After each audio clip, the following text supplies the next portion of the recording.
I'd like to start by thanking Tim, James, and Sherilyn for being up here with me tonight and talking about some things that we share in common. I want you to know that I think of them as colleagues, as friends, as fellow soldiers in a common and worthy cause. These are not my opponents, they are my friends. And I'm honored to be with them.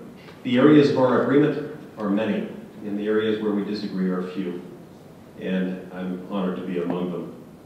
I wish only that our friend Thomas Paine could be among us as well. I suspect if he were, we might just all drop out and let him take the charge.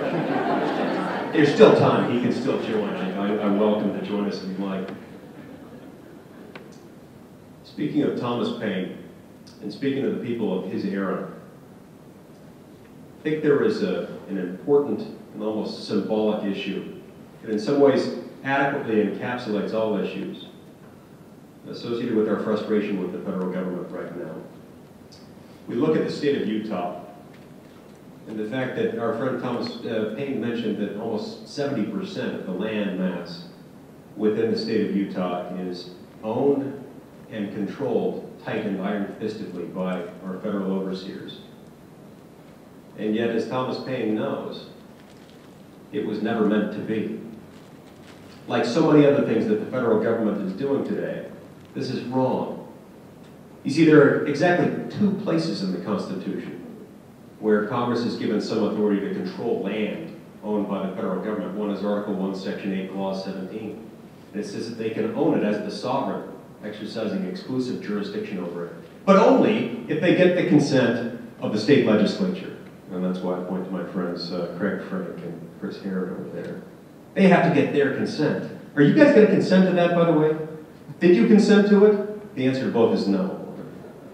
They haven't consented. As a result of the fact that they haven't consented, the only way Congress can appropriately own that land is under a different clause, Article 4, Section 3, Clause 2. If they own it that way, they own it the same way you and I own property, which means we, like the federal government, ought to own land subject to state taxation and subject to state land use regulation.